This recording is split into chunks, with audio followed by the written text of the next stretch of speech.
BRS working president KTR ఢిల్లీలో పర్యటిస్తున్నారు. నేడు కేంద్ర రైల్వే సమాచార సాంకేతిక శాఖ మంత్రి అశ్విని వైష్ణవ్తో భేటీ కాబోతున్నారు. ఈ సమావేశంలో ప్రధానంగా తెలంగాణకు సంబంధించిన పలు రైల్వే ప్రాజెక్టుల పురోగతిపై కేటీఆర్ చర్చించబోతున్నారు. అలాగే ఐటీ రంగంలో మౌలిక వసతుల విస్తరణ, కొత్త టెక్నాలజీ అభివృద్ధికి కేంద్రం నుంచి కావాల్సిన సహకారంపై ఓ సమగ్రమైన వినతి పత్రాన్ని మంత్రి అశ్విని వైష్ణవ్కు సమర్పించబోతున్నారు. మరోవైపు తన 2 రోజుల ఢిల్లీ పర్యటన రాజకీయ, న్యాయపరమైన సంప్రదింపులకు వేదికగా మలుచుకోబోతున్నారని సమాచారం.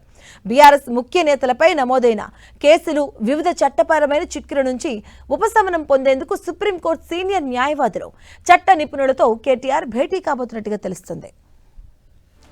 నిన్న ఢిల్లీ చేరుకున్న అనంతరం మీడియాతో చిట్చాట్లో మాట్లాడిన కేటీఆర్ విద్యా సంస్కరణల నుంచి కాళేశ్వరం ప్రాజెక్టు వరకు, రైల్వే ప్రాజెక్టుల నుంచి ఐటీ సెమీ కండక్టర్ల పెట్టుబడుల వరకు పలు కీలక అంశాలను ప్రస్తావించారు. కేంద్ర రాష్ట్ర ప్రభుత్వాల వైఖరిపై తీవ్రంగా విమర్శలు చేసిన కేటీఆర్ తెలంగాణ అభివృద్ధిని రాజకీయ కారణాలతో అడ్డుకుంటున్నారంటూ ఆరోపించారు. ఢిల్లీలో బీజేపీ, కాంగ్రెస్ కలిసి పనిచేస్తున్నాయని, అర్ధరాత్రి కాంగ్రెస్ నేతలు బీజేపీ నేతలతో రహస్యంగా సమావేశమవుతున్నారని ఆరోపించారు. దేశంలో విద్యా సంస్కరణలు, ప్రశ్నాపత్రాల లీకేజీలపై గతంలో నియమించిన రాధాకృష్ణన్ కమిటీ నివేదిక ఏమైందో కేంద్ర ప్రభుత్వం ఇప్పటికీ వెల్లడించడం లేదంటూ కేటీఆర్ ప్రశ్నించారు.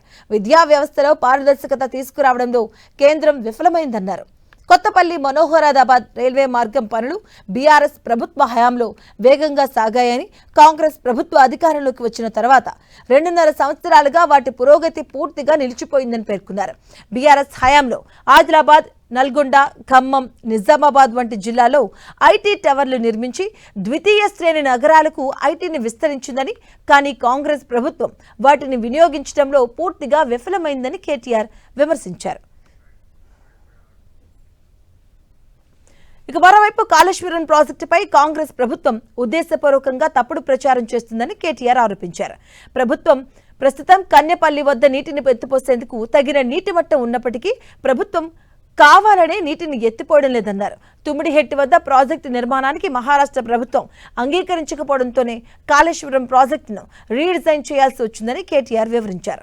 కాంగ్రెస్ ప్రతిపాదించిన ప్రాణహిత, చేవెళ్ల ప్రాజెక్టు ఆచరణ సాధ్యం కాదని, 16 టీఎంసీల నీటి కోసం 100 కిలోమీటర్ల దూరం తరలించే పరిస్థితి ఉండేదన్నారు.